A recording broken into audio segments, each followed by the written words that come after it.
তাৰপাছত মই ক'লোঁ যে নাই মই এৰুৱাম। তাৰপাছত কমলা কেইটুকুৰ মই এৰুৱাই পেলাই ধুনীয়াকৈ হেৰি কৰি ল'লোঁ। আৰু এই কমলা টেঙাত যে এইবিলাক থাকে বগা বগা, এইবিলাক মই থাকিলে ভাল নাপাওঁ, গতিকে মই এইবিলাক গুচাই দিছোঁ।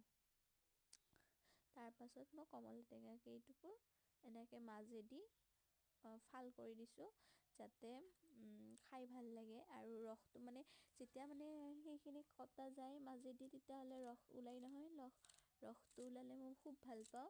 আৰু এয়া ধনিয়া কাটি দিছোঁ। ধনিয়াৰ পিছতে মই জলকীয়া কাটি দিছিলোঁ, এইটো দেখুওৱা নহ'ল। তাৰপাছত